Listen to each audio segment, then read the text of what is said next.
Bismillah ar-Rahman ar-Rahim. Good afternoon, everyone.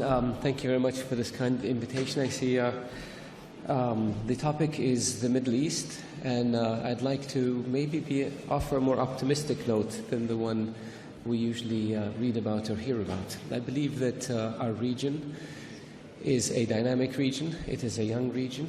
It is an intermediate region, both historically between ancient Rome and the modern world, as well as geographically between the Orient and the Occident. It is a region that has tremendous resources, a lot of young people, which means a lot of energy. It is a region that is increasingly connected to the world. It is a region that has a lot of wealth, a lot of entrepreneurship. It is a region that sits at the crossroads of civilization between Asia, Africa, and Europe. And so it is a region that, by any measure, should have the attributes for greatness. It is a region that historically has been connected to the world in every way, from the old Nabatean civilizations to the civilizations of Egypt and Babylonia, up until the modern age. The problem, however, is that our region faces many challenges. Challenges of underdevelopment, challenges of extremism, challenges of terrorism, challenges of trying to find its identity in the sense that each country is looking for its own identity. It has gone through tremendous upheavals over the past few years, beginning with the events in Tunis, and then Egypt, Syria, Libya, Yemen, Iraq, and other places. I believe that the rise of sectarianism and the rise of religious extremism and the rise of terrorism all are challenges that we all have to deal with. We can't deal with them alone. But I do believe, and I remain convinced and hopeful, that in dealing with those challenges, our region will come out of it in a much better place than it was going into it. And so I don't want to belabor this point. I want to talk a little bit about Saudi Arabia. Saudi Arabia is a nation of 30 million people, including non-citizens. Saudi Arabia is a nation with a very young population. Saudi Arabia is a nation with tremendous resources, whether minerals or oil, of course.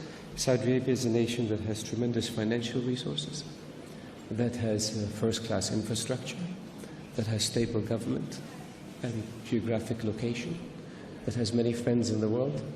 Saudi Arabia is a nation that has a history of pragmatism and proportion and balance in both its internal as well as external policies. And it is a country that if it has one constant, that constant is change. We were a tribal nation, we became a modern nation. Within one generation, we were able to transform our country in ways that very few other countries were able to do. Life expectancy rates doubled in one generation, from 37 years to over 70. Infant mortality rates dropped from the level of the least developed countries in the world to the level of European countries in one generation. And the education went from 95% illiteracy to 100% literacy in one generation. I don't believe that there are many countries in the world that were able to do this. Women's education, which was non-existent in 1960, today 55% of college students in my country are women. It's unheard of. And yet the image of Saudi Arabia is one of an insular country, a country that lives in a different age, because women don't drive. This issue is an issue that is a cultural issue that our society will deal with, and on its own terms and its own ways. But if we look at the overall picture, we are a country that is dynamic and moving forward, a country that evolves in every area. I mentioned to you the social and the economic changes that have happened in my country. Politically, we're evolving. Our government is institutionalized. We developed government institutions. We developed legislative branch. 20% of the members of our consultative council are women. We developed human rights organizations and civil society organizations, and this is just the beginning. There is nothing that will prevent us from doing more in terms of our ideology. We are a country that has no ambitions beyond its borders. We have enough land, people, resources. We are a country that's focused on its internal development and improving the lot of its people. We are a country that is seeking security, peace and stability in our area and by extension the world. That's who we are. And that's what our policies aspire to. And we have dealt with the challenges in our region this year in ways that the world maybe is not used to. But that's because, frankly, there was a vacuum. And if nobody is willing to do something, then the Kingdom of Saudi Arabia and its allies had to step in and do something. We acted in Yemen to prevent a legitimate government from collapsing and from the country being taken over by a radical militia allied with Iran and Hezbollah, which was in possession of heavy weapons, ballistic missiles, and an air force. We did so in response to the request of a legitimate government. We have no intention of seizing 1 inch of Yemeni territory. We have no intention of trying to dominate Yemen. We want to preserve Yemen, remove the threat to us and to our neighbors, and help Yemen get back on its feet. In Syria, we are working to bring about change, political change, if possible, to what is happening in Syria in order to remove a man who is responsible for the murder of 300,000 people, the displacement of 12 million, and the destruction of a nation. A man who is the single most effective magnet for extremists and terrorists in the region.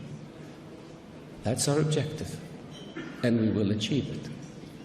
We're trying to work with other countries in the region, whether it's Egypt, whether it's Iraq, whether it's Sudan, whether it's countries in the Maghreb, to try to help them deal with their economic issues as well as deal with extremism and terrorism. And we will succeed. Again, I have no doubt.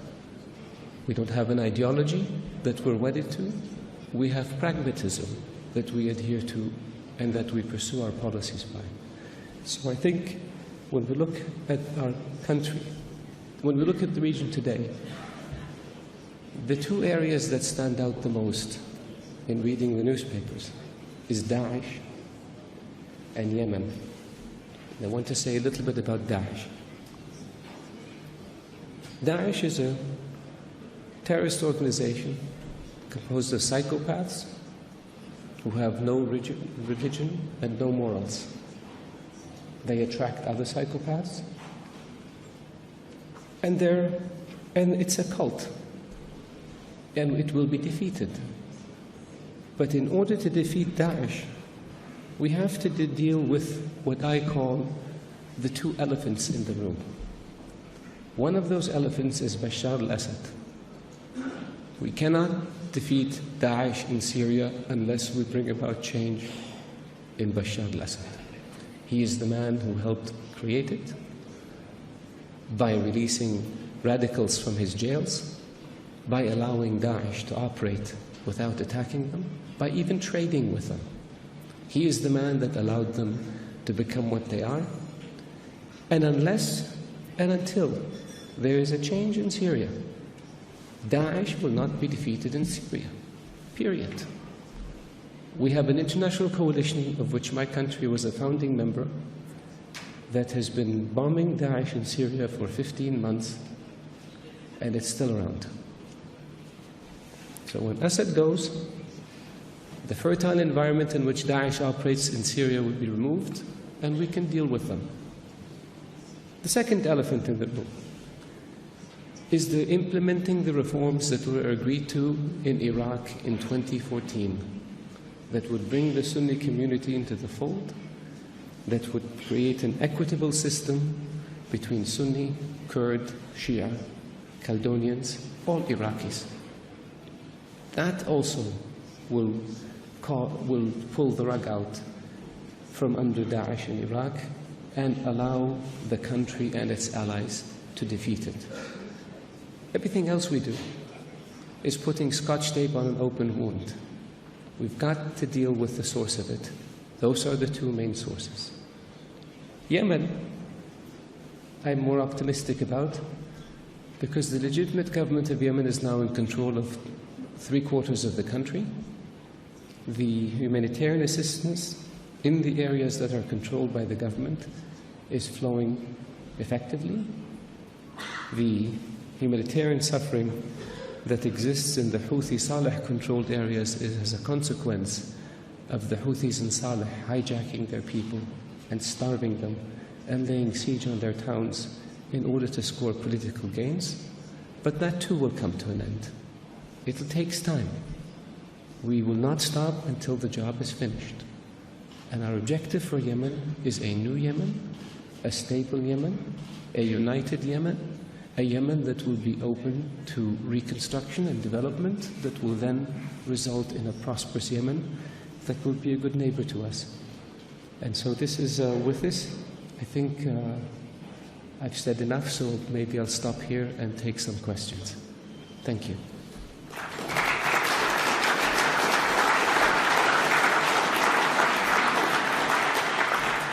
Thank you very much, Mr. Minister. We are already in overtime, so maybe two short questions. Who is the first? I see someone in the back. Could you identify yourself, please? It's hard to see faces from here because of the lights. I'm Chris McBlunt. I chair the Foreign Affairs Committee in the House of Commons in London. Foreign Minister, I hate to raise another elephant in the room, but both you and the Prime Minister of Iraq, and indeed His Majesty King Abdullah before, all talked about Daesh being un-Islamic.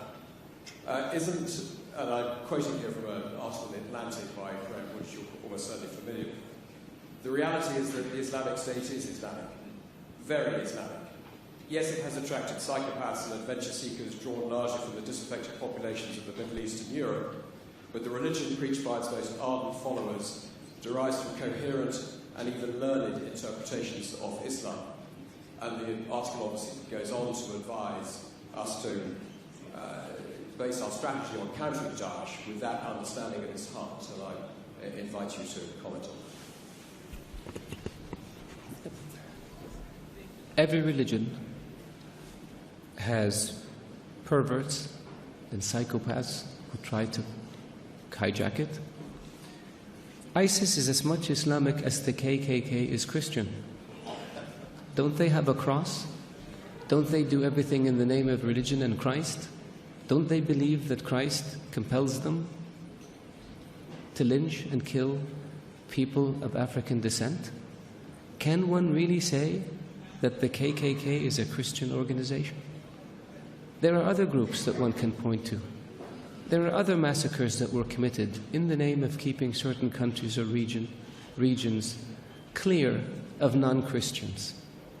There are people like this also in the Jewish faith that have nothing to do with Judaism.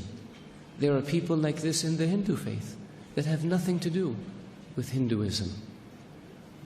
For anyone to argue that Daesh is Islamic is preposterous. In the Islamic faith, the Quran reveals that you have your faith and I have my faith. And you're free to practice your faith and I'm free to practice mine. What greater sign of tolerance and acceptance do you have than this? In the Islamic faith it says, he who kills an innocent soul is as if he has killed all of humanity. And he who saves an innocent soul is as if he saved all of humanity.